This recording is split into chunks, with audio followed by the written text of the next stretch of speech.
Byron read a scripture about be fruitful and multiply.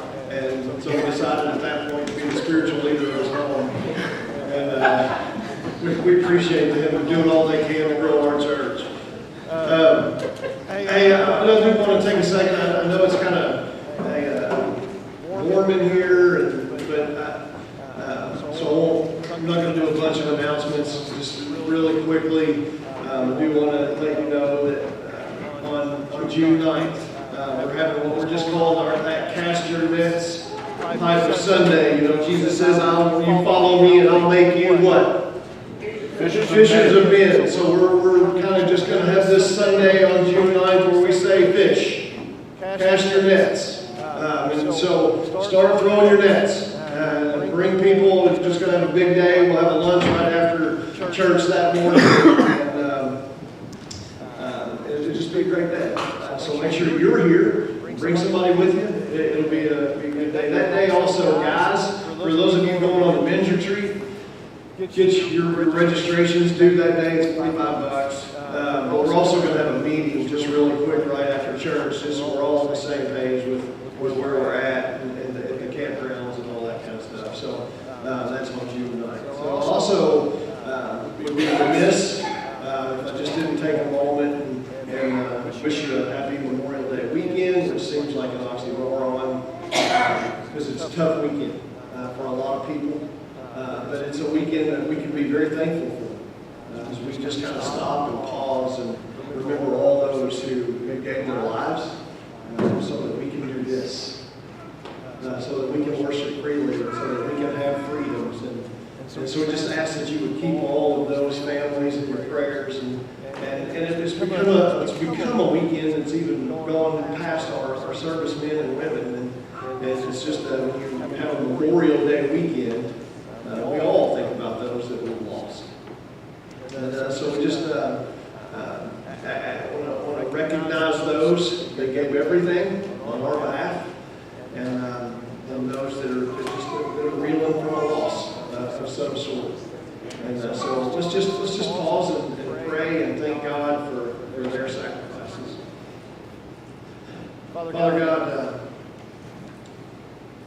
we're really good at taking things for granted, and we're really good at just forgetting. So that's why we just want to remember. We don't want to take for granted. We want to have an appreciation for those who fought in this country. We thank you that we were born in this country. It's got its problems. It's a mess. There's nowhere else better. So we thank you for the favor of our lives that we get to live here. Father, we thank you that this is such a great nation because of those who gave their lives, for those that sacrificed and fought for our freedoms, Father. So we just recognize them. Father, we pray for their families that you would comfort them this weekend.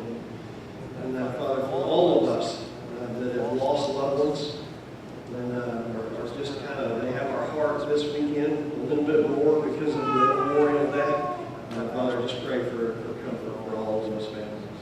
Father, I thank you that as we come in here, not just this weekend, but every weekend, every day of our life, I thank you that we memorialize you every day. We thank you that we serve a Savior that not only gave everything, and sacrificed it all, but you walked out of your grave on our behalf. So, Father, we love you, we celebrate you, we worship you, and we ask that you would comfort those families this week. In Jesus' name I pray. So several years ago, my family took a trip up to Lake Erie. Anybody been to Lake Erie before? Kind of a cool place. We went up there and we decided we're going to go over to this island called Kelly's Island. So we get on the ferry and we're heading over on the ferry, and the weather's decent, but the water conditions are horrible. And so this boat, we go to the very top of the boat. We're on this boat and we just begin to rock side to side. This is a 3-story boat. This is like a ferry, so there's cars on the first level. As we're watching, and waves are coming over the side of this boat and covering the cars. and it's rocking to a certain extent that we're on the third floor of this boat, and there's times that it feels like we can actually put our hand in the water. And we rock back. And we go back. And it's that much. It's intense, all right? So, Carrie's home Paige is just a little, she's tiny. She doesn't know we're on a boat. But Jordan is, a couple years older than Paige, so he knows not only that we're on a boat, but he knows we're on a boat that's scary. He knows we're on a boat that seems like it could possibly be in trouble. And so he's freaking out a little bit. And so we assure him that there's ways, if something happens to the boat, then we go and we showed him all the little where the lifeboats are. And he was kind of okay after that when he knew there was a plan, there was a backup plan. We like backup plans, right? We all like safety. We like security. And the boat that we were sitting on Lake Erie to get us to the island represented safe travel. It represented our security. It represented that boat is supposed to take care of us. We like safety. We like security. I think maybe another way to say it is we have some trust issues. Anybody got trust issues? Got some trust issues. We all want to feel secure. I want to feel secure. You want to feel that too, right? All of us have this deep down sense of a need for security. Or maybe another way you could say it would be a sense of control. We want to be in control. And that desire leads us to searching for things, to seeking out things that we are certain will bring us security, certain that will bring us things, have more, that when I get this, it's going to give me more control of my life, and then I'll kind of have this satisfaction, I'll have a peace in that. The problem is the things that we typically pick out and choose to fill that desire is most often the thing that comes back and hurts us.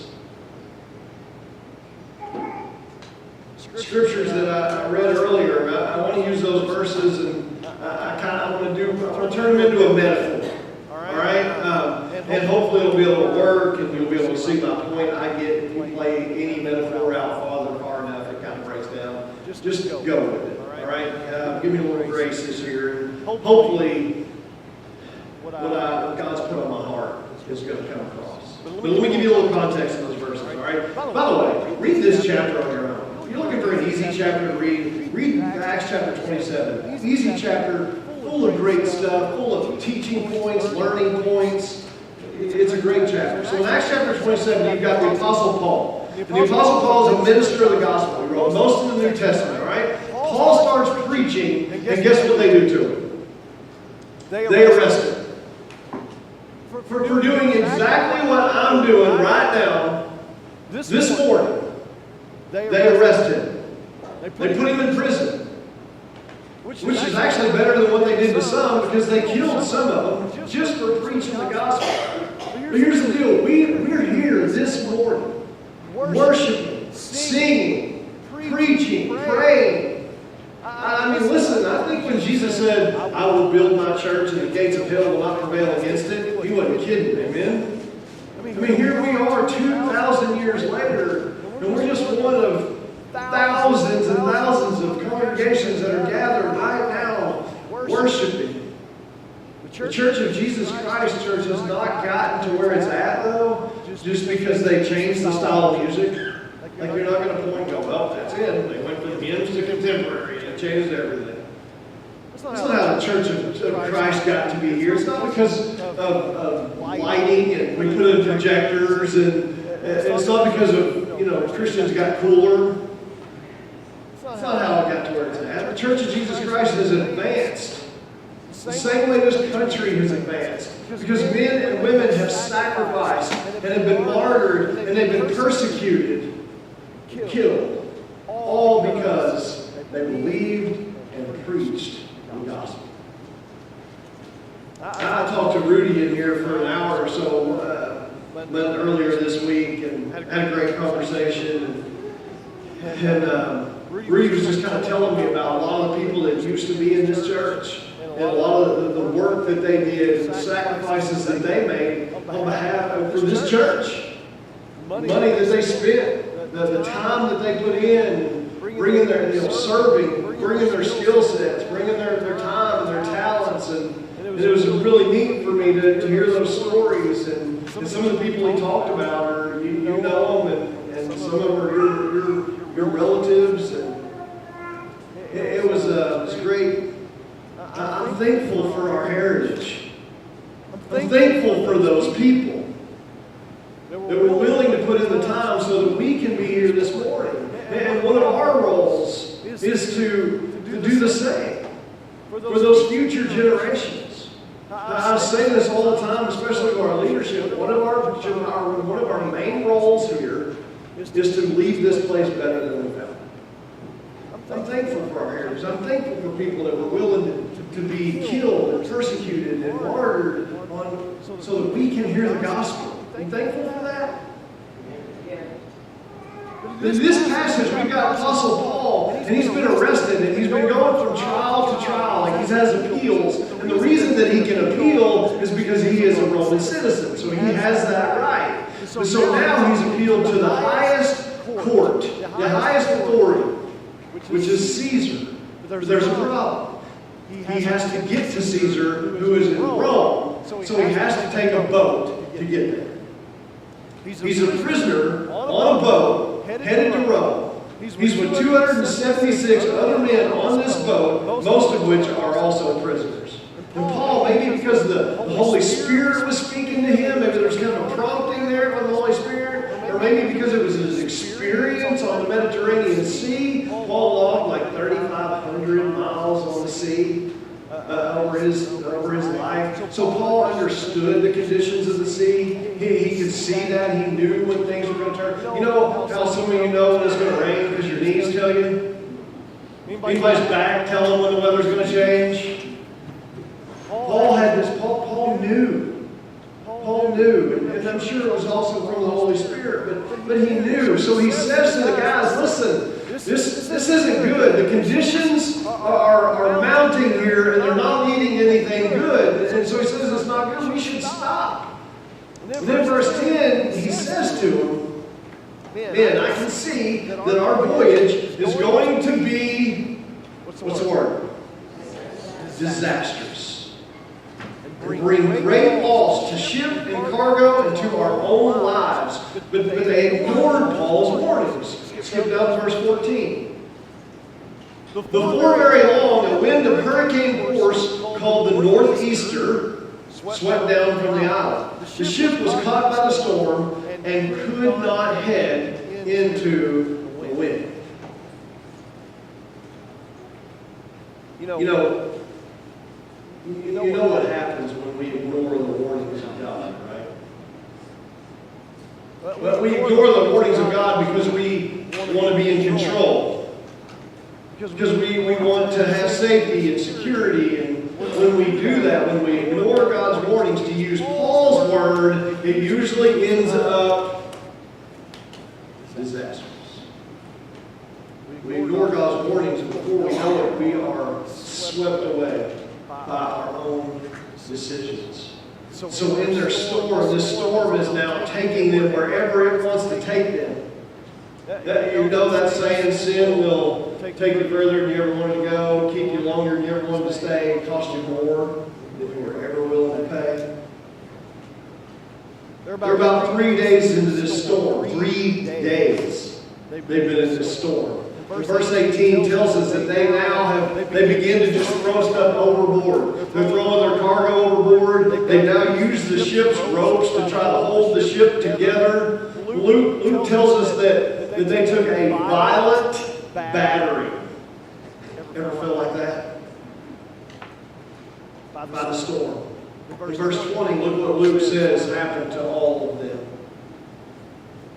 When neither sun nor stars appeared for many days, the storm continued raging. We finally gave up all hope of being saved. You know why it's important to cast your nets, church? Because you have people in your life and in your world that have given up all hope of being saved.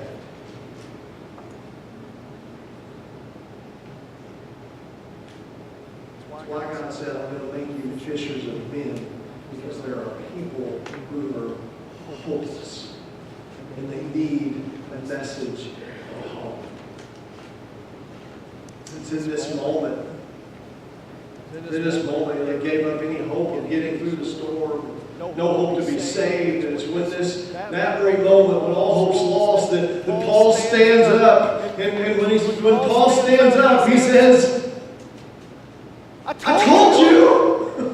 I told you not to go. I told you to stop the ship. I told you that the conditions were bad. It was going to be disastrous. I told you not to keep going. If you just would have listened to me, then we wouldn't be in this mess. We wouldn't have lost everything. I told you. And I love that. And I include that because there's very few times in the gospel that I can relate to Paul. I mean, his faith, I strive to have Paul's faith. But I love it in moments like this when Paul's vulnerable and he's just like us. Anybody ever just had to say, I told you so? Paul just had to say it. He just said, I got to get this off my chest. I'm going to get somewhere else. But first, told you. Then once he got that off his chest, he begins to preach. And he encourages them. And he gives them that halftime, like, guys, I know we're down. I know you're taking a beating out there. And I know it seems like there's no way we can turn this thing around. And I know the odds are against this type of halftime speech right there. Look in verse 22. Guys, I urge you. I urge you to keep your courage, because not one of you will be lost. Only the ship is going to be destroyed. I urge you, keep your courage. Not one of you will be lost, but the ship will be destroyed. Keep your courage. Notice what he didn't say. He didn't tell them how we're going to hold this situation together. He didn't say, start throwing out instructions and anything like that. He didn't tell them how they were going to get to shore. He actually said the boat's not going to make it. This thing that we sit in, this thing that our faith is in, our trust in, this thing that represents our safety and our security and our control, Paul says, it's going to be destroyed. But men, keep your courage. Let me ask you a question. When life gets crazy for you, like when life spins out of control for you, look at the person beside you right now and tell them, what's your first reaction? What's your first reaction when life gets crazy? Go.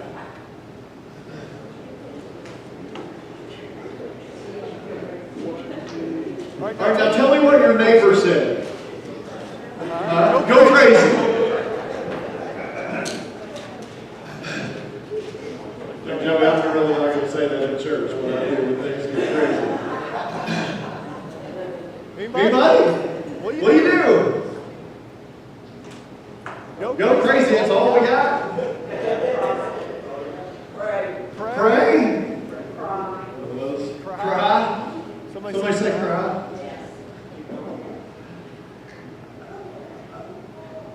My first reaction when things start to go crazy, I mean, I guess it depends on the situation, but most of the time is that I go in to fix it.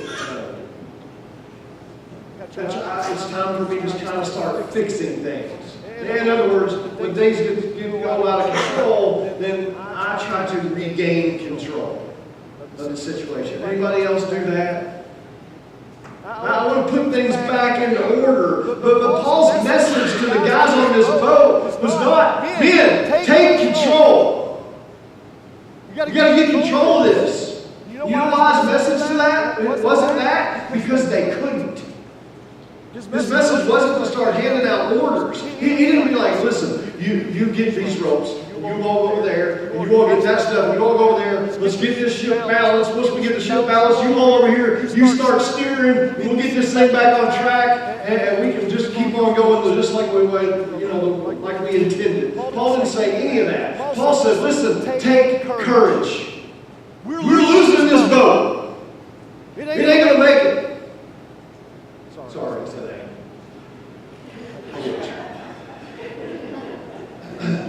We're not going to make it. Understand that. There is no saving this boat. So what I need you to do is take courage. That's a message for us today, right?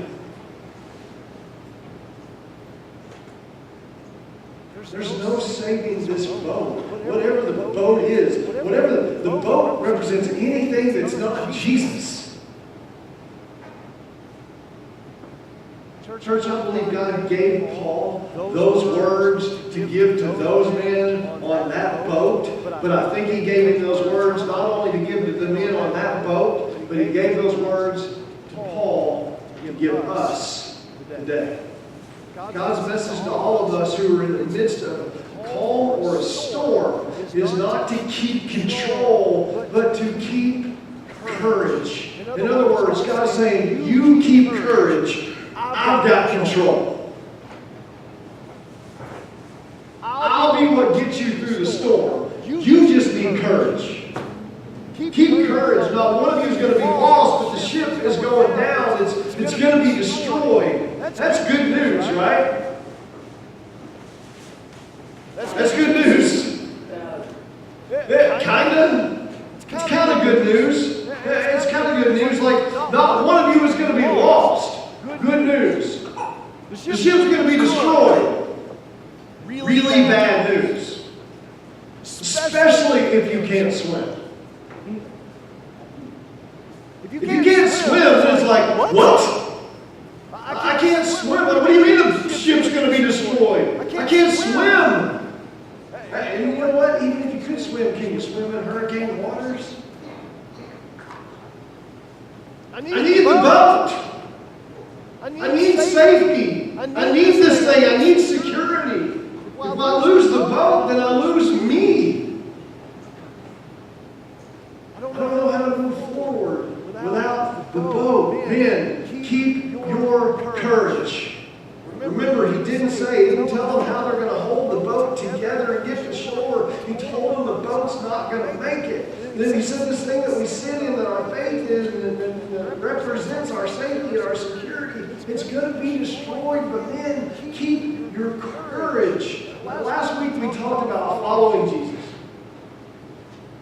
We talked about when you follow Jesus, that there's ramifications for your life. You remember this? There's ramifications, and one of those ramifications means you have to follow Jesus even when things don't make sense, which I think we can all agree is most of the time.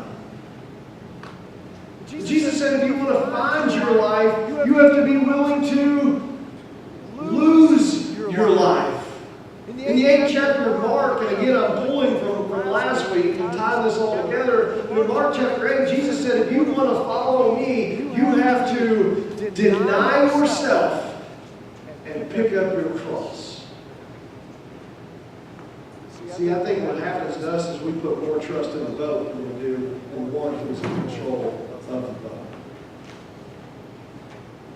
Paul says, I urge you, keep your courage. Not one of you will be lost. The ship will be destroyed. The boat's going down. Take courage. If you're going to follow Jesus, you have to be willing to let go of the boat. You have to let go of what you think gives you safety and security and comfort. Because we're not called to live in the boat. Jesus is calling us to let go of things that this world tells us that we need, that we have to have in order to be comfortable and safe. And he's saying, man, get in the water, because it's in the water where you learn how to trust me. It's in the water that you learn how to depend on the Savior. We all have some things in our life that we think are going to keep us safe, and we think are going to keep us secure. But so often those are the things that keep us from following Jesus. That's what baptism represents. Right? Like getting out of the world that you've been living in. And you're getting into the water, meaning no longer I'm going to trust in the boat. I'm going to trust in the Savior, who's not only in control of the boat, but He's in control of the water. He's the one that will sustain me through calm and through the storms. We hold on to all kinds of things to sustain us, but they're not capable of sustaining us. And you know one of the craziest things that I think we hold on to? Our past, our guilt, our shame. I mean, we're all family here. We all know everybody in here is messed up, right? So, anybody ever do that? Does anybody hold on to their past? Does the devil ever remind you of the past? It does me. We hold on to that. We hold on to that. Man, I get that thought. So, man, who am I to preach? I shouldn't even be in church. Much less leading one.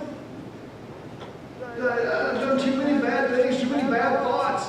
And the devil keeps whispering those lies. And the devil says that stuff because he knows if we buy into it, then he keeps us holding on to a sinking ship. I can't follow Jesus. I can't be baptized. I can't go to church. I'm too ashamed of myself. The devil will always echo that. Yeah, you should be.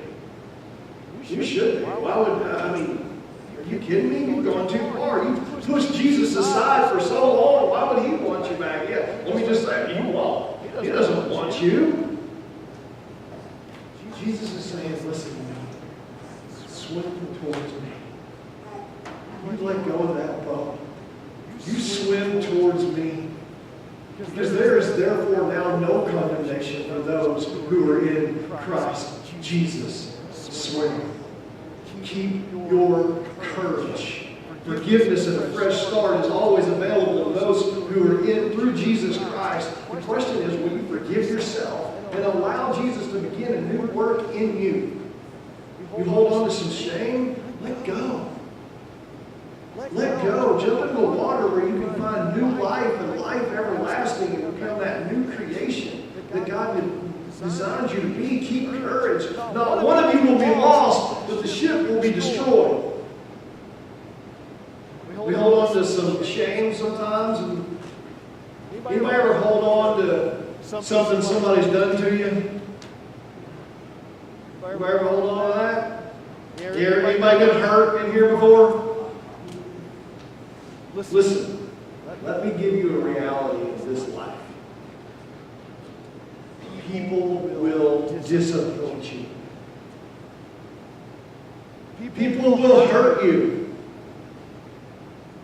I've been on both sides of that. I've been hurt by people. I've hurt people. I've been disappointed by people. I've disappointed some people.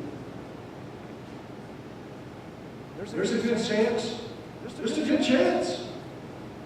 I'll disappoint you at some point. I hope not. I'm striving to not. But I'm not Jesus. I make mistakes. Newsflash, I'm just as jacked up as you are. I'm part of the reason that Jesus had to die. You're the other part. We mess up. Sometimes intentionally, sometimes on accident, but we mess up. The question for all of us isn't that if we're going to be hurt. Somebody's going to hurt us. Somebody's going to disappoint us. The question is, how are we going to respond when somebody hurts us? What do you do when someone hurts you? Cut them off? Just be done with them? Just bottle it up and carry it forever? Jesus gives us another option in Mark chapter 11, verse 25. This is Jesus speaking. He said, when you stand praying, if you hold anything against anyone, forgive them, so that the Father in heaven may what?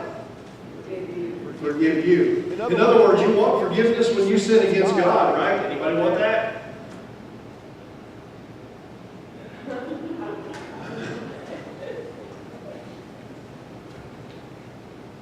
I do. Jesus is saying, that desire that you have to be forgiven, with that same desire you forgive.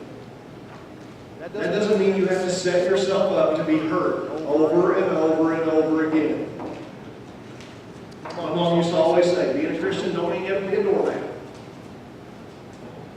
Still not 100% sure what that means, but I used it out of context a lot. Just means you don't have to carry around what they've done to you. We love to carry our hurts. We love to hang on to the boat, but hanging on to the boat keeps you in the boat. It keeps you bottled up, and it causes you to be bitter, and then it causes you to hurt more. And then you know what you end up doing? You hurt other people. Because hurt people, right? That's a sinking ship that has to be destroyed. Take the path of forgiveness to the glory of God. One more. Something else that I think we hold on to, and I'll just categorize this. I'll just put this in a big category. Idols. What I'm talking about. Not statues. I know, I'm not talking about statues. I'm not talking about graven images that you probably bow down to in your house. I doubt anybody in here in this room has that. But we do have some idols. We do have some things in our life that we worship. Probably good things, but things that have taken the place of God. Things like, you know where I got to go? Money. Money is not bad. I like it. Anybody? I like to have more of it, to be honest with you. But when it takes the place of God in our life, then it becomes evil. It becomes an idol. Relationships can be an idol.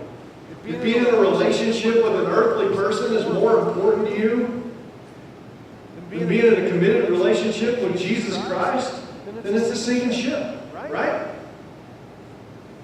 If you're more in love with being in love or being in a relationship, that's the most important thing to you, that's a sinking ship.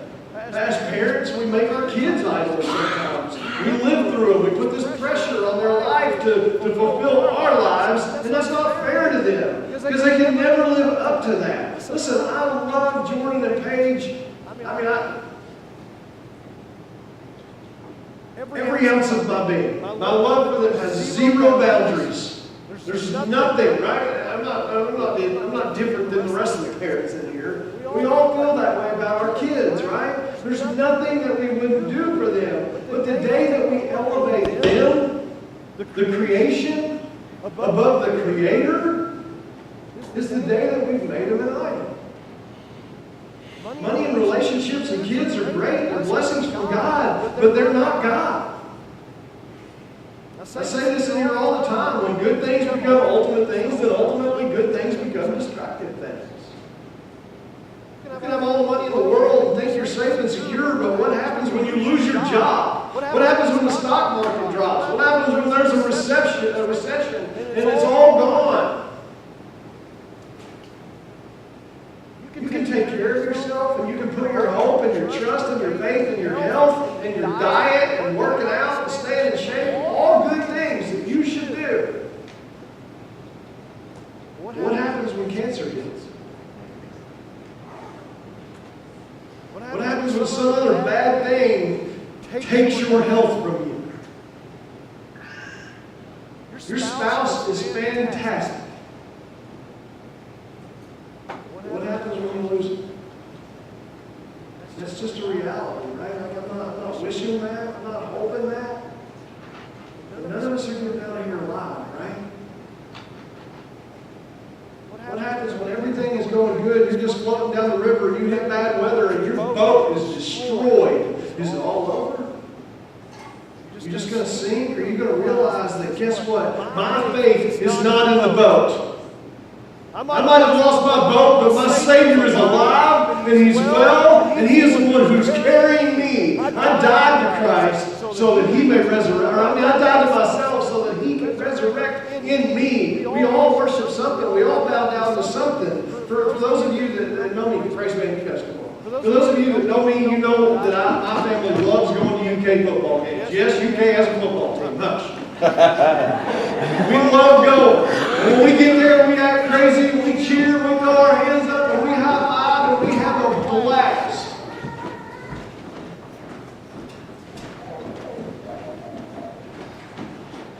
For some reason, we can come into a place like not give God the complete and total worship that He deserves. You know what keeps us from doing that? One more thing that keeps us holding on to the boat: pride. Pride. Pride that keeps us in the boat when it comes to giving God our worship and our trust, especially in places like this. Sometimes I think we're scared to worship. Scared, maybe we're worried about what people will think. I don't know, people think I'm weak or something. You are weak. Somebody told me that you use Christianity as a crutch. You're daggone right. Because without it, I fall over. Jesus is a crutch. That's what He was meant to be. He holds me up. We got some pride. We get focused on ourselves. A really good way to keep from following Jesus is to follow yourself. Say self-focused.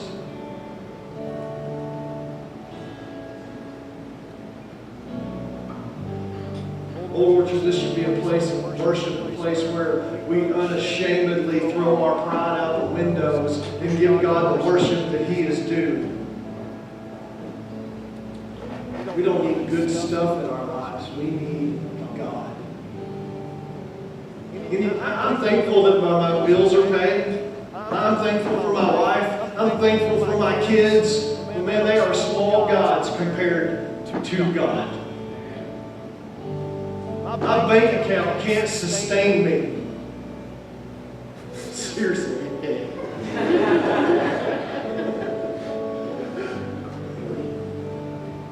My kids cannot sustain me.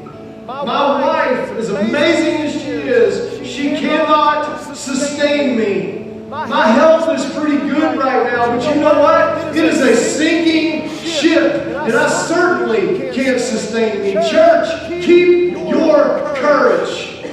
Keep your courage, because not one of you will be lost, but the ship will be destroyed.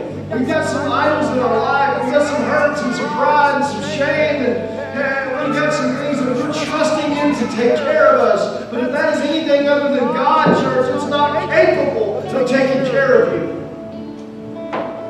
And I understand the thought of letting go of your boat can be incredibly scary, but let me tell you why you can let go with confidence. Let me tell you why you can stop trusting money to be your provider. Let me tell you why you can let go of your past and move into the future, even if the future looks really, really windy. Let me tell you why you can trust God more than anything else, all right? Listen to this. Because God never breaks His promises. I urge you, keep your courage. Not one of you will be lost, but the ship will be destroyed.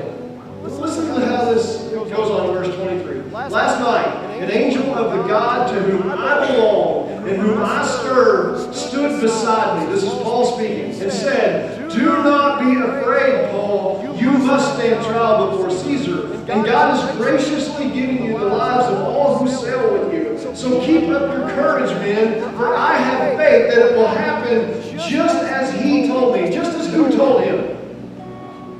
God.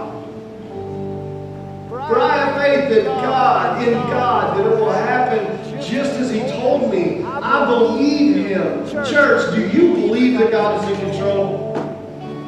Do you believe that God keeps His promises? Do you believe that God wants what's best for you? But let me remind you of some promises and we're done. Exodus 14:14, the Lord God will fight for you. Isaiah 40:31, but those who hope in the Lord will renew their strength. They will soar on wings like eagles. They will run and not grow weary. They will walk and not be faint. Isaiah 43, when you pass through the waters, I will be with you. And when you pass through the rivers, they will not sweep you over. When you walk through the fire, you will not be burned. The Lord Himself goes before you, and He will be with you. He will never leave or forsake you. Do not be afraid. Do not be discouraged. Deuteronomy 31, Joshua 1:9. Be strong, church, and be courageous. Do not be afraid. Do not be discouraged, for the Lord your God will be with you wherever you go. Psalm 50, call me on the day of your trouble, and I will deliver you.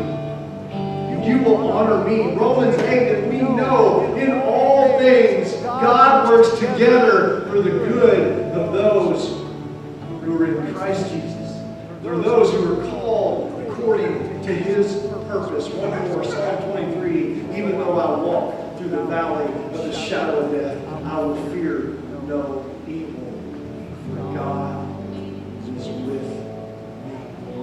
You believe those promises, church? Put your faith and trust in me. You stand with me. Stop living like the boat is the most important thing. Stop letting the boat take the place of God in your life. And stop letting the boat come between you and where God wants to take you. Church, keep your courage. Safety and security is only found in Jesus Christ. Father God, thank you for the track record that you have on your promises. You've never broken